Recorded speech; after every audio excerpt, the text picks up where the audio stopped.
The golden morning light filtered through the floor-to-ceiling windows of the penthouse, casting a warm glow over the breakfast table that had once been a site of cold negotiations and silent meals. Now, the atmosphere was different. The air was thick with the scent of fresh coffee and a hard-won peace. Dae-hyun sat dressed in a crisp white shirt, the sleeves rolled up to reveal the dragon tattoos that seemed more like ornaments of history than armor for war. Zara sat across from him, her focus divided between a tablet displaying the Han Group's morning logistics and the quiet comfort of her husband's presence. The serenity was shattered not by a gunshot or an alarm, but by the soft, persistent chime of a priority notification on the security console. Dae-hyun reached for the sleek black device, his movements casual, expected. He swiped the screen to view the automated surveillance highlights from their international logistics hub in Tokyo. Zara watched his face, expecting the usual mask of boredom he wore for routine business. Instead, she saw his features turn to stone. The color drained from his lips, and the hand holding the tablet began to tremble with a violent, rhythmic intensity that rattled the silver spoon against his porcelain cup. Dae-hyun. Zara's voice was a soft anchor, but he didn't seem to hear her. On the screen, grainy high-definition footage showed the bustling crowds of Shinjuku Station. In the center of the frame, a woman stood perfectly still amidst the rushing tide of commuters. She was dressed in a traditional kimono of muted gray, her face tilted upward toward the camera as if she knew exactly who was watching on the other side of the sea. It was a face that shouldn't have existed. A face that had been the centerpiece of Dae-hyun's nightmares for 30 years. It was the lost girl, the one his father had used to break his spirit, looking as young and untouched as the day he had watched her supposedly perish. The silence in the penthouse became suffocating. The psychological walls Dae-hyun had spent months dismantling with Zara's help seemed to slam back into place in an instant. His breathing became a series of jagged, shallow gasps, and his eyes glazed over, fixed on the frozen image of the ghost in the gray kimono. "It's not possible," he whispered, the words sounding like they were being dragged over broken glass. I saw what they did. I lived with the blood on my hands every night." Zara stood and moved to his side, ignoring the no-touch ghost that tried to flicker back into existence. She placed a firm, warm hand on his shoulder, but he felt cold, as if his spirit had already fled across the ocean to that train station. The man who had roared like a lion in the basements of Seoul was gone, replaced by the terrified boy trapped in his father's study. The Tokyo ghost hadn't just appeared on a screen. She had reached through the digital feed and wrapped her fingers around Dae-hyun's heart, threatening to pull him back into the darkness. Zara looked at the screen, her own unblinking gaze narrowing at the woman in the kimono. She didn't see a ghost. She saw a move in a game they hadn't finished playing. The throne was theirs, but the past was coming to collect its due.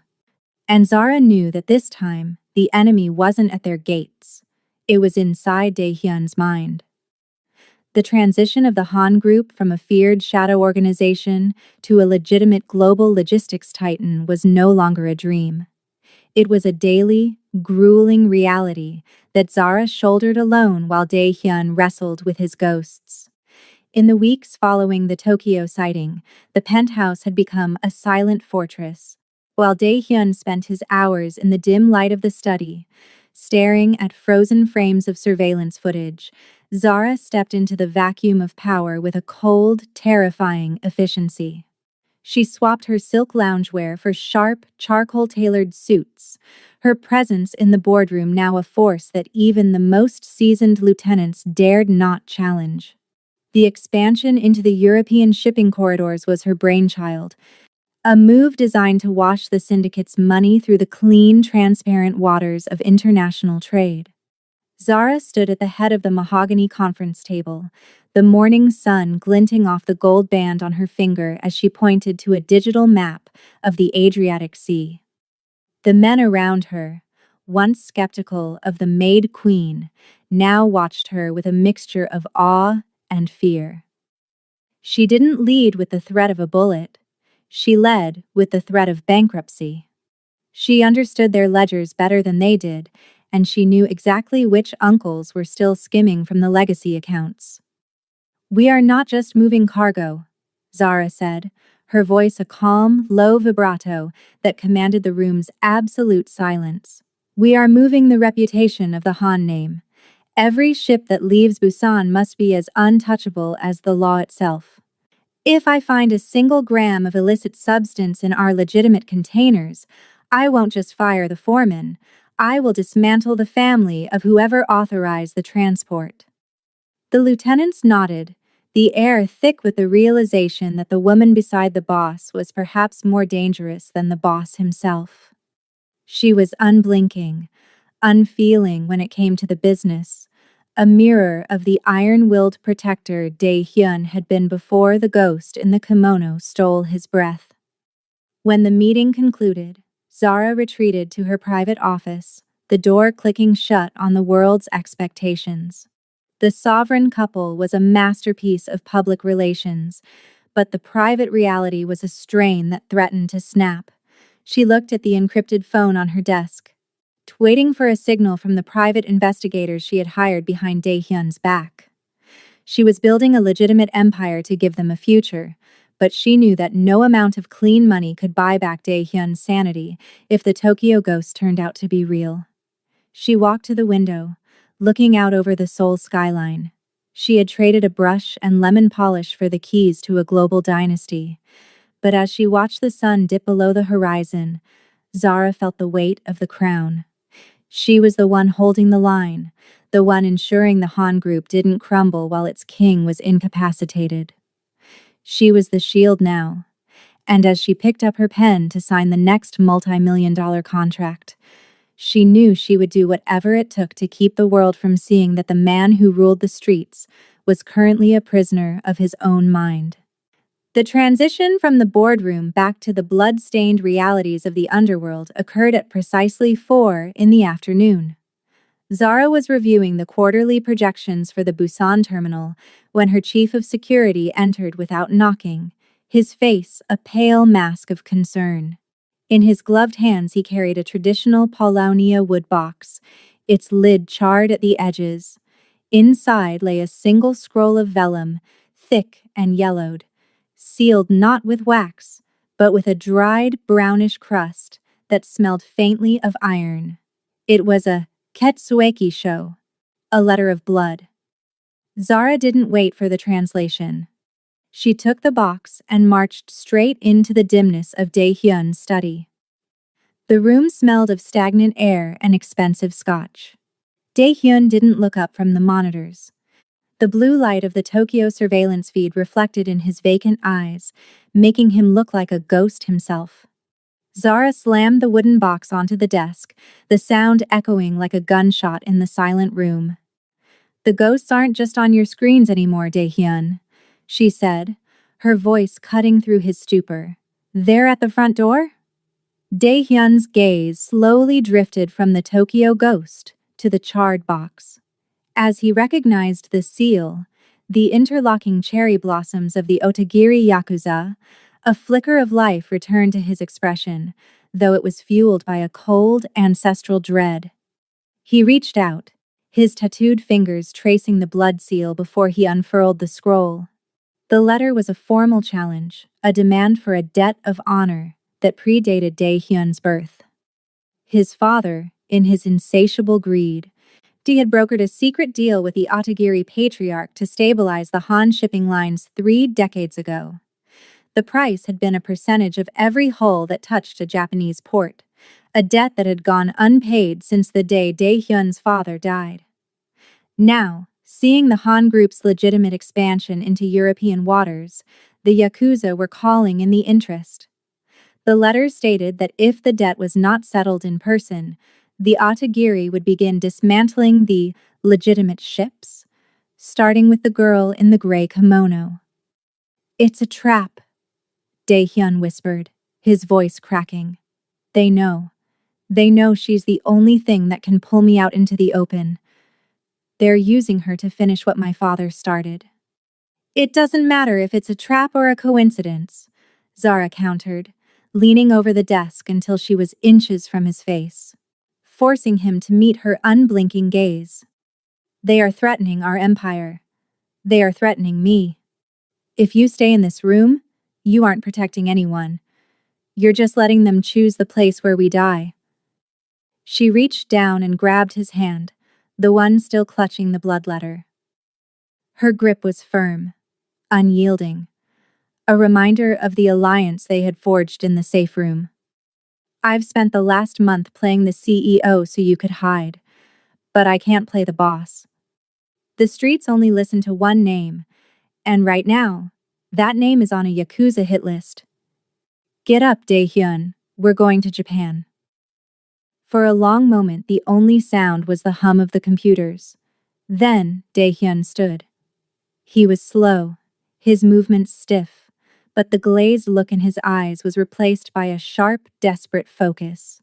He crumpled the letter of blood in his fist, with the dried crust flaking onto the floor like autumn leaves. The Otagiri don't want money, he said, his voice regaining its predatory rumble. They want the Han bloodline to kneel.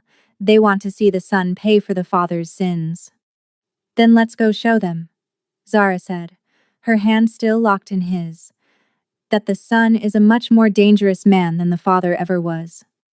The private jet descended through a thick shroud of clouds, the neon sprawl of Tokyo appearing beneath them like a jagged electric wound in the earth. Inside the cabin, the silence was no longer the empty, hollow kind that had plagued the penthouse. It was a pressurized, tactical quiet. Dae-hyun sat in the leather seat, his yellow suit a vibrant, defiant contrast to the gray sky outside. He spent the flight stripping and cleaning his weapon, his tattooed fingers moving with a rhythmic, mechanical grace that suggested the monster of soul was finally reawakening. Zara watched him from across the aisle, her own reflection in the window showing a woman transformed. She wore a tailored black coat, her hair pulled back into a tight, severe bun, and her expression was as unblinking as the day she had first stood her ground in his study. This was their first foray onto foreign soil as a unified front, and the weight of the Han Group's future sat heavy in the cabin. They weren't just traveling to settle a debt. They were entering the lion's den to prove that the lion was still alive. The Otagiri patriarch won't meet us at the airport, Dae-hyun said, his voice a low vibration that barely rose above the hum of the engines. He'll send his hounds first, to test the leash. Let them come, Zara replied, her voice steady. I've spent the last 3 hours reviewing the Otagiri's legal holdings in the port of Tokyo. If they want to play the role of the ancient warrior, that's fine. But I have enough leverage to freeze their logistics before they can draw a blade. Dae-hyun looked at her, a flash of genuine admiration breaking through his grim focus. You've learned the game quickly, Zara. I had a good teacher, she said, reaching across the aisle to briefly touch his hand. And I have a lot to lose, if we fail. As the wheels touched the tarmac at Haneda, the atmosphere shifted instantly. A fleet of black sedans was already waiting on the private apron, but they didn't bear the Han insignia. Men in dark suits stood like statues beside the cars, their hands folded in front of them, with their eyes hidden behind dark glass. As the airlock opened and the humid Japanese air rushed in, Dae-hyun stepped out first, his silver hair catching the dull light. Zara followed a half-step behind him, her presence an inseparable part of his shadow. The lead Otagiri lieutenant stepped forward, offering a bow that was shallow enough to be an insult.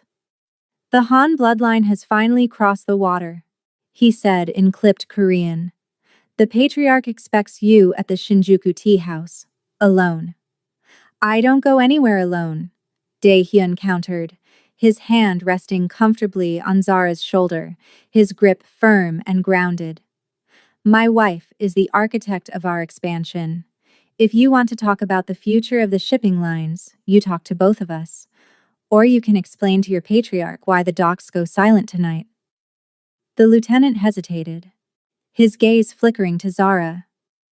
He saw the same unblinking defiance that had cowed the Soul uncles, a strength that didn't come from a gun, but from a mind that was already 3 steps ahead. The silence stretched, a high-stakes standoff on the rain-slicked tarmac. Finally, the lieutenant stepped aside, gesturing toward the center sedan.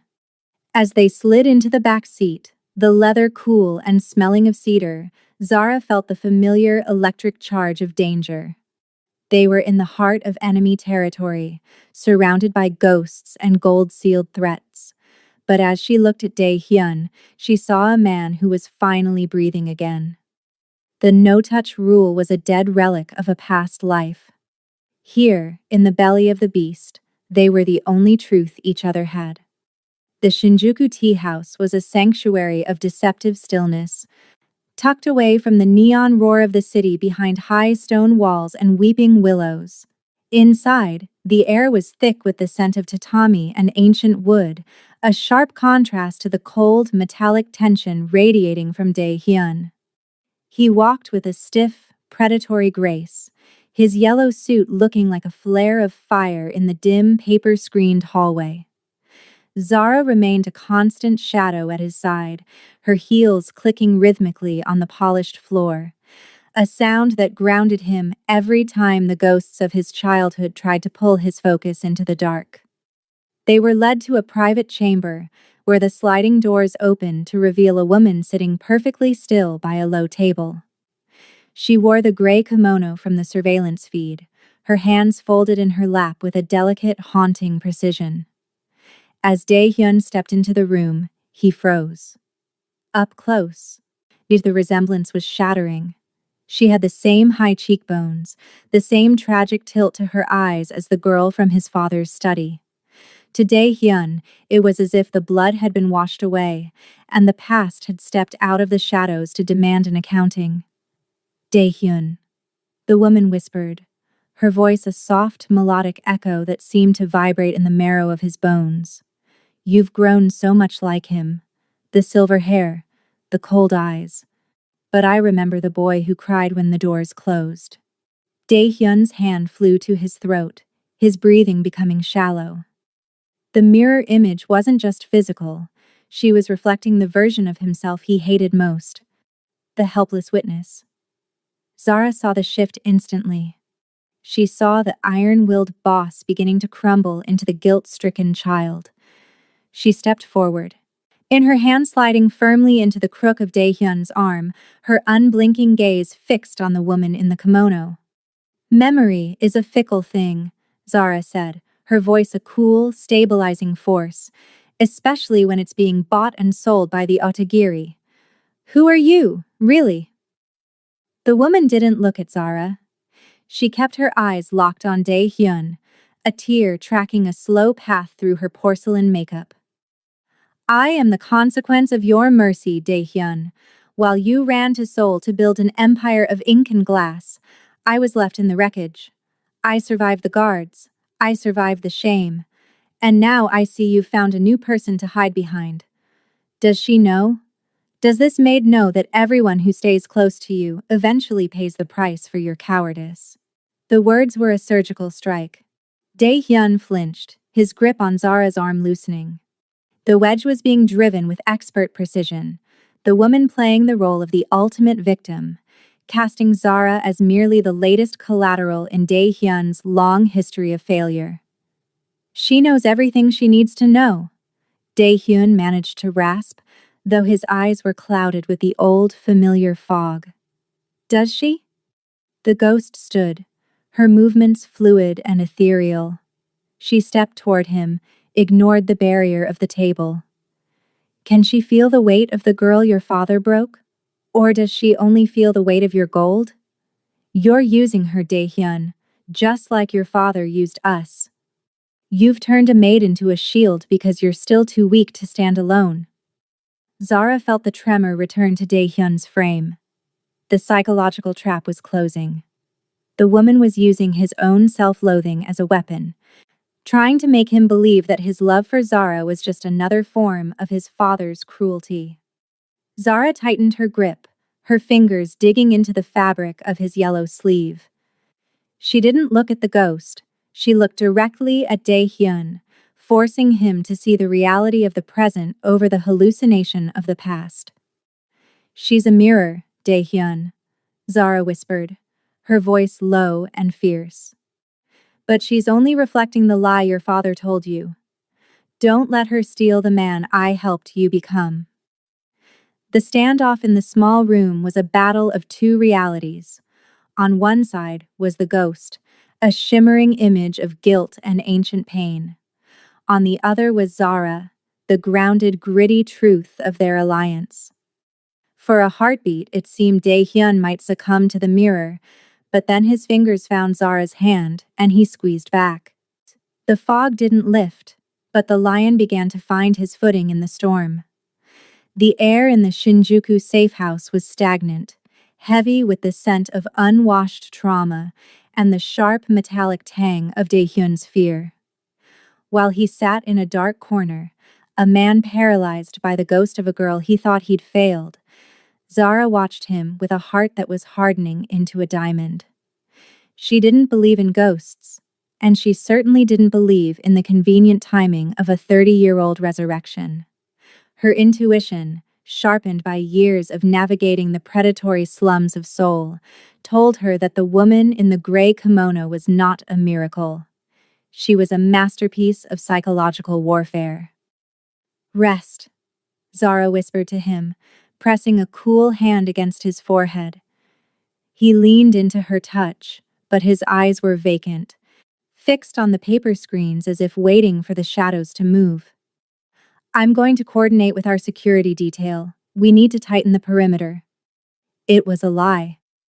As soon as she stepped past the sliding doors, Zara shed the role of the comforting wife and regained the skin of the hunter. She didn't call the security detail. Instead, she slipped through the service entrance, disappearing into the neon-drenched veins of Tokyo. She had a contact in the Kabukicho district, a data broker who specialized in the discarded identities of the Yakuza's disappeared. The rain was a cold mist that clung to her black coat as she navigated the narrow alleys. She found the broker in a basement cramped with humming servers and the smell of stale cigarettes. She didn't lead with questions. She led with a thick envelope of yen and the unblinking stare that had become her trademark. "The woman in the gray kimono," Zara said, sliding a grainy photograph across the cluttered desk. "I don't want her name. I want her origin. Who trained her to look like a ghost?" The broker, a man with skin like parchment and eyes that had seen too much, scanned the image. A slow, jagged smile crept across his face. "This one? She's a legend in the underground theaters of Osaka. A Kagemusha. A shadow warrior. She was sold to the Otagiri years ago. They didn't buy her for her beauty. They bought her for her ability to mimic the dead." Zara felt a cold surge of triumph. The mirror image was a fabrication, a surgical strike intended to lobotomize the Han Group's leadership by weaponizing Dae-hyun's guilt. And the girl from the study was dead. She had been dead for 30 years, and this woman was nothing more than a living weapon, a puppet dressed in the silk of a tragedy. "I need the medical records," Zara demanded, leaning closer. "The scars. If she's a mimic, she'll have the same marks as the original. But they won't be 30 years old. They'll be fresh." "Plastic surgery leaves its own kind of ink," the broker muttered, his fingers flying across the keys. "Give me an hour, and I'll show you the receipts for the reconstructive work that turned a theater girl into a martyr." Zara stepped back out into the rain, her mind already moving toward the next move. She had gone rogue because she knew Dae-hyun couldn't handle this truth yet. His mind was too fragile to see the strings. She was the one who had to cut them. As she walked back toward the safe house, the neon lights of Tokyo reflected in her eyes, hard and predatory. The Otagiri thought they were playing with a broken man, but they had forgotten about the woman who had built him back up.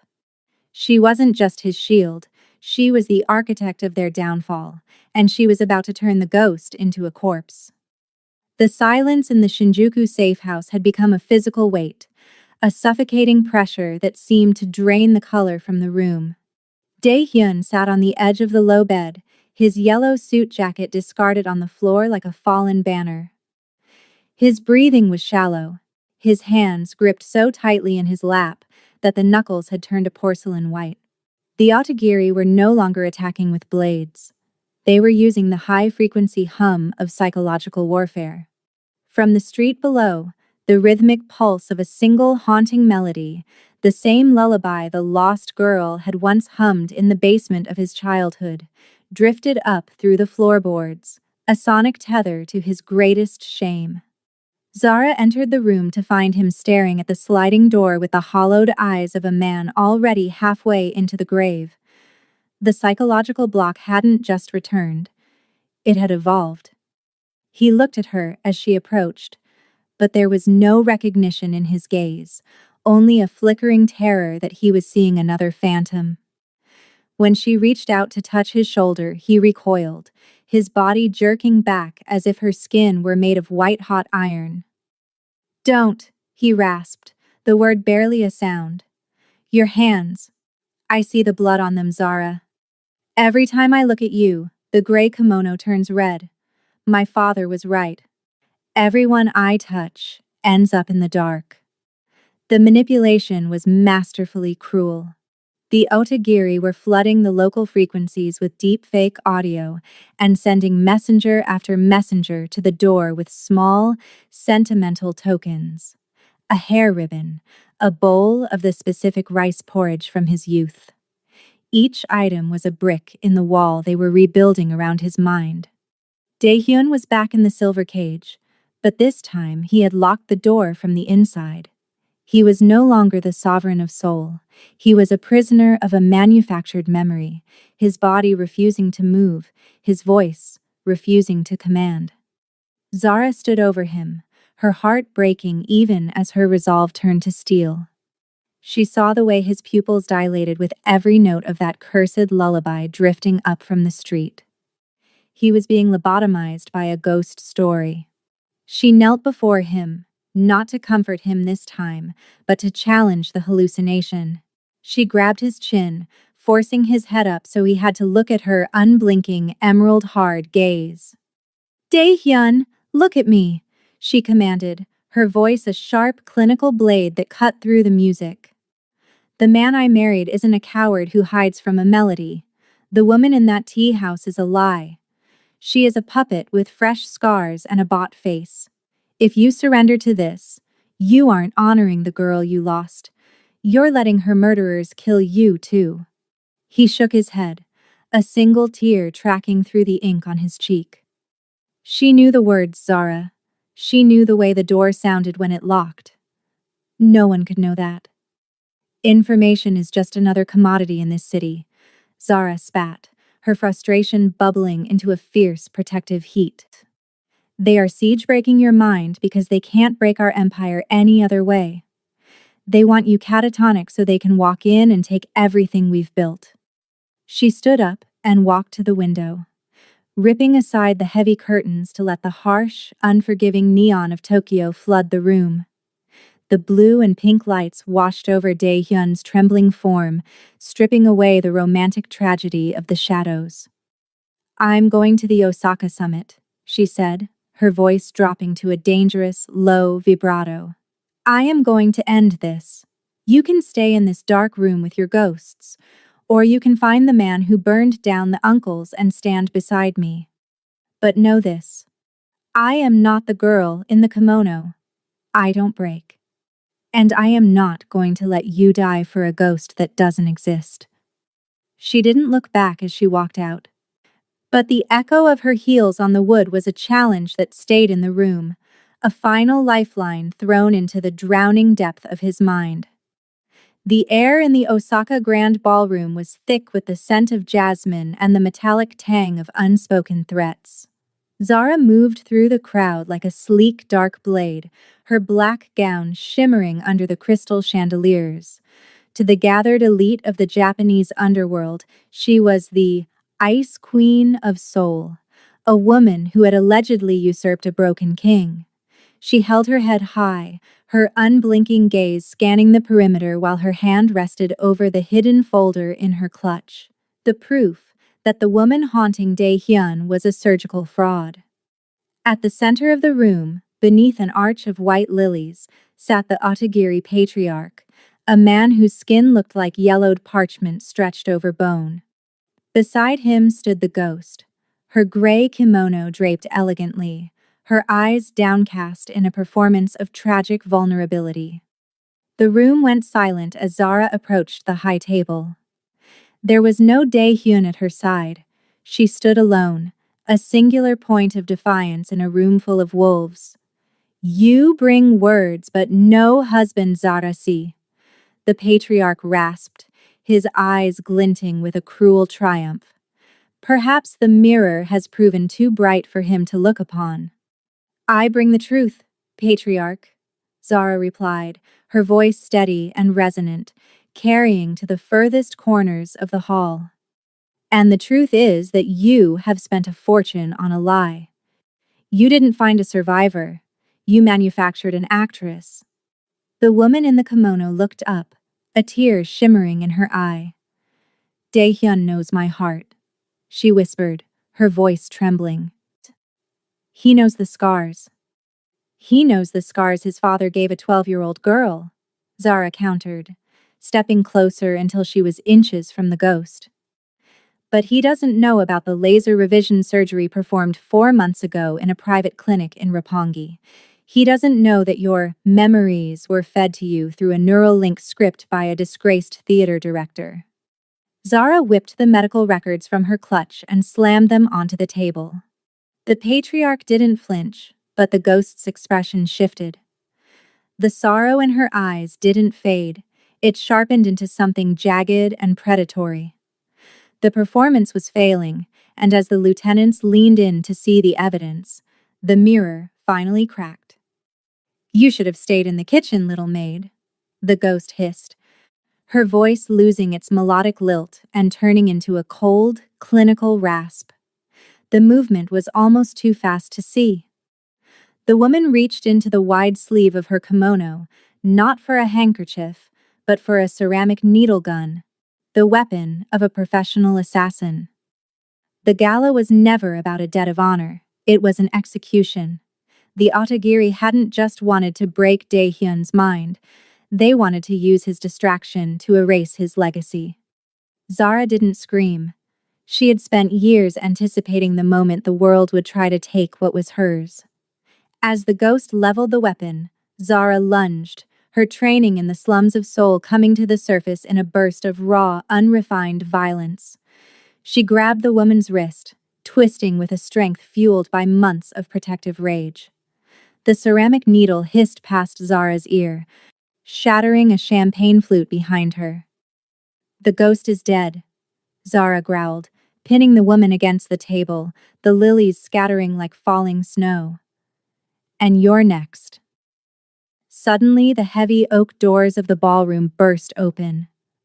The light from the hallway caught a shock of silver hair and the bright, aggressive yellow of a tailored suit.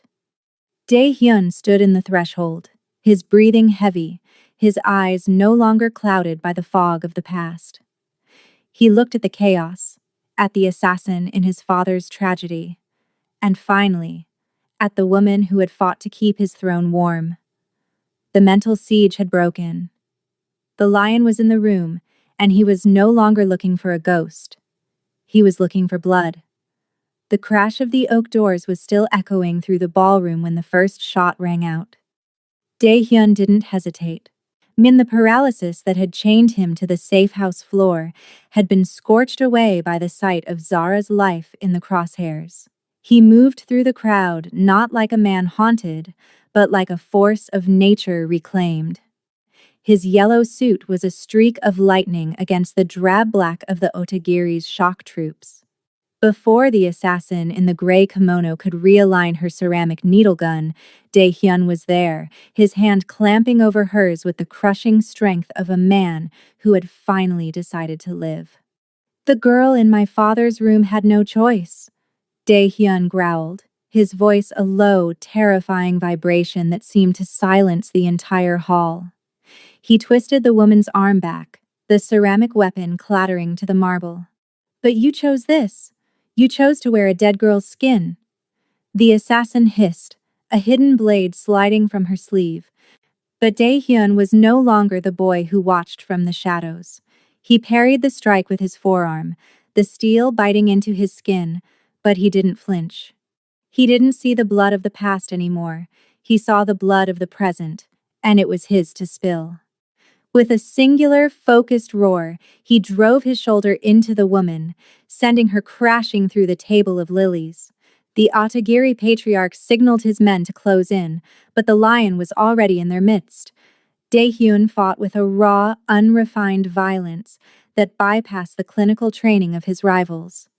He was exorcising every ghost his father had ever planted in his mind. Each blow he landed was a strike against the memory of the lost girl, a refusal to let the tragedy define his future. He wasn't protecting a throne. He was protecting the woman who had dared to walk into the dark to pull him out. Zara didn't stand idly by.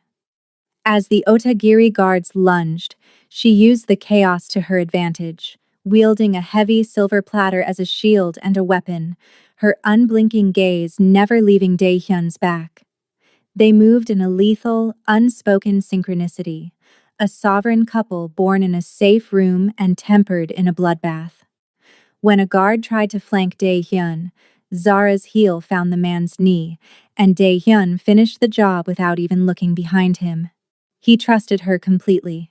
The no-touch policy had been replaced by a no-quarter reality. The final confrontation came at the foot of the patriarch's dais. Dae-hyun stood over the fallen assassin, his shirt torn, the dragon tattoos on his chest glistening with sweat, and the shallow cut on his arm. He looked at the patriarch, then slowly turned his gaze to the woman in the gray kimono, who lay gasping amidst the ruined flowers. For a moment the old flicker of hesitation returned, the fear that by striking her, he would finally become his father. Zara stepped up beside him, her hand sliding into his, her fingers interlaced with his tattooed ones. "She is a weapon, Dae-hyun," she whispered, her voice a cold, grounding anchor. "She is the lie. Break it." Dae-hyun looked at Zara, then back at the assassin. He didn't reach for his gun. Instead, he reached into his pocket and pulled out the charred letter of blood. He dropped it onto the woman's chest. "The debt is paid," he said, his voice as sharp as a guillotine. "Not with my blood, but with the death of the story you tried to tell." He turned his back on the Otagiri, a final, ultimate insult to their power. He didn't wait for permission to leave. He simply walked out of the ballroom, his hand never letting go of Zara's. He had walked into the room a prisoner of his father's shame, and walked out a man of his own making. The exorcism was complete. The ghosts were buried, and the only thing left was the living woman at his side, and the empire they were about to burn and rebuild in their own image. The flight back to Seoul was nothing like the pressurized, silent journey that had brought them to Japan.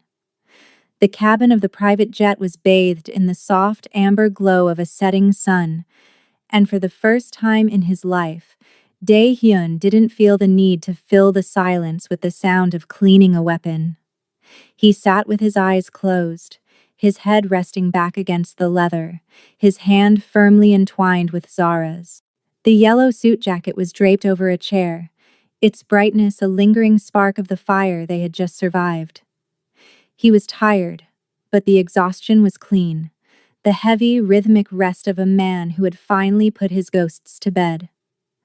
Zara watched him, her unblinking gaze softened by a rare, quiet peace. She had seen him confront the worst version of his past and emerge not as his father's son, but as her partner. The Han group awaited them in Seoul, but it was no longer a syndicate of shadows and fear. It was an empire they had scrubbed clean with their own hands.